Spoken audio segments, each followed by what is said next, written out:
if people can say you are worthy in your absence. This is the kind of a Christian we think you need to be. You also need to understand that the centurion himself did not consider himself worthy. But listen to what he said. People usually misinterpret that particular saying. He said, I am not worthy,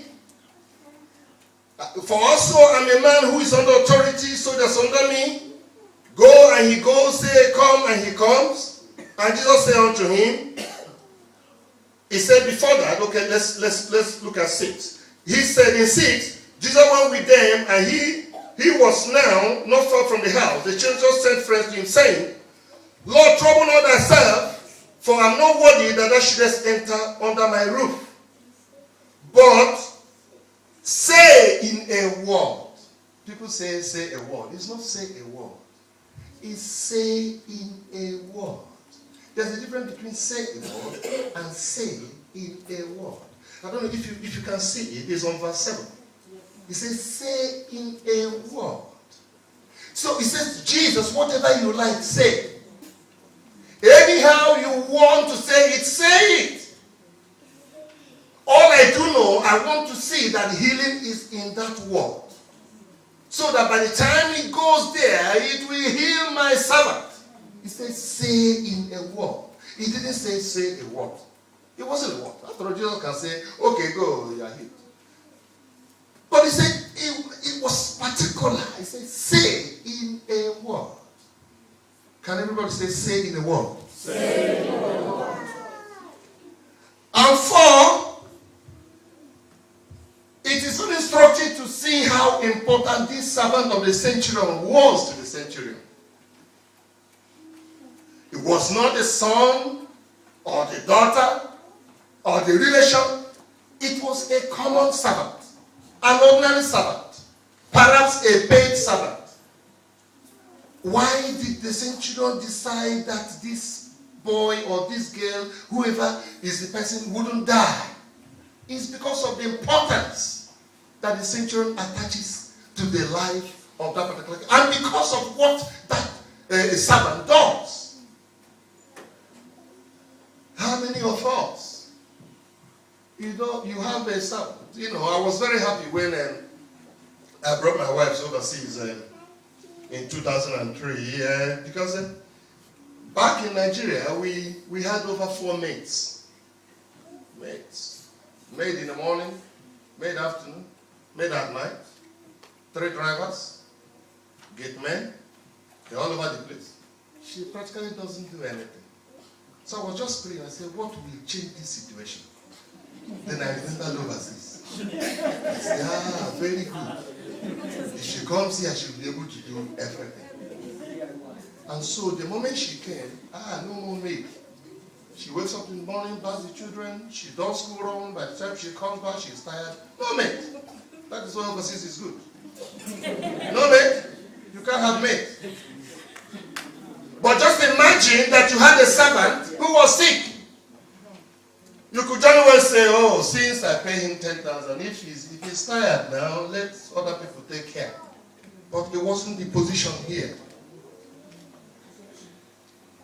And 5, the 5th thing you need to note is that the Jews wanted Jesus to do something for this man because he did what? He built them a synagogue.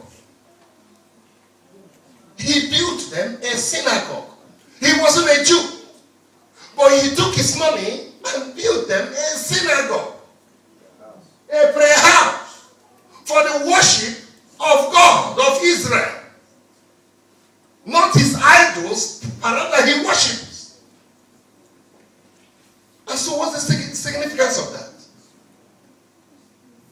If you contribute in building a house of God, you have built your life forever. Amen.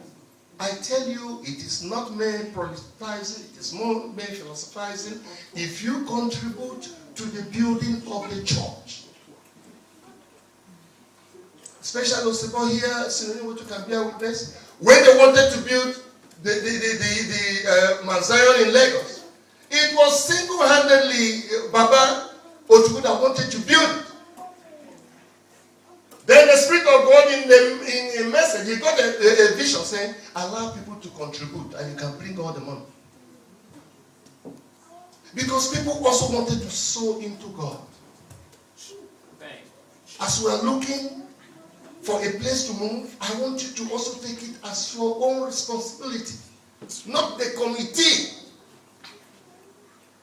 Because if you find a good place for God and contribute for us to move there, you have sown dresses that no more have pockets. Amen. You have insured yourself. Forget sickness, you won't have them. The centurion built a synagogue for the Jews.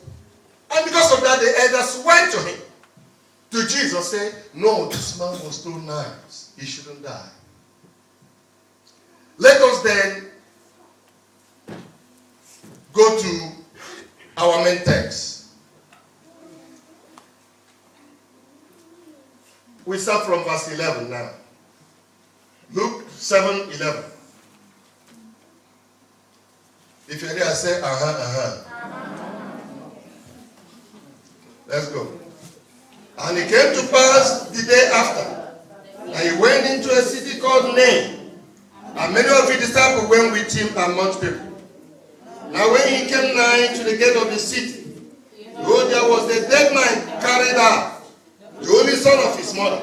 She was a widow, and more people of the city was with her. And when the Lord saw her, he had compassion on her, and said unto her, weep not. And he came and touched the bier, and they bade him stood still. And he said, young man, I say unto thee, arise. And he that was dead sat up and began to speak. And he delivered him to his mother. And there came a fear on all, and they glorified God, saying, that a great prophet is risen up among us, and God has visited his people. And this rumor of him went forth throughout all Judea and throughout the region around him. Okay, no, stop.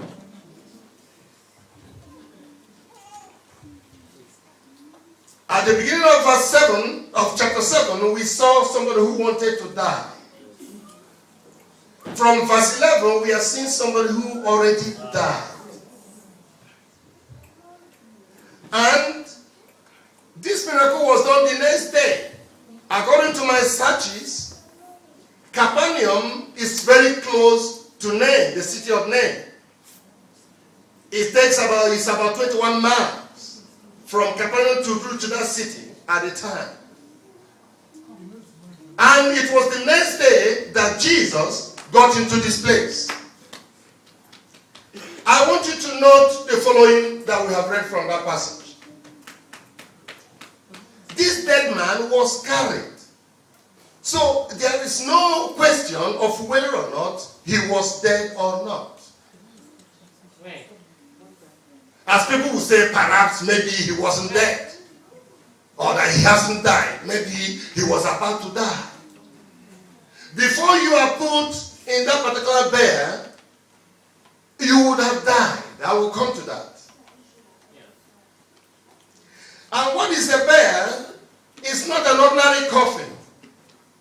A bear is simply a wooden frame resembling a coffin and partly a hand barrow. It has 4 hands. People carry it with 4 sides. It must be carried by 4 people so that the body wouldn't touch anybody. They carry it and put a wheel. That's why the Bible used bear. It wasn't a coffin. It wasn't an ordinary coffin. It wasn't a casket. There was no casket at that time. And so for you to get in there, you already have died. And the 4 people will carry it with the 2 poles. And I also want you to note that there were 2 crowds. Because Jesus met them at the gate of the city.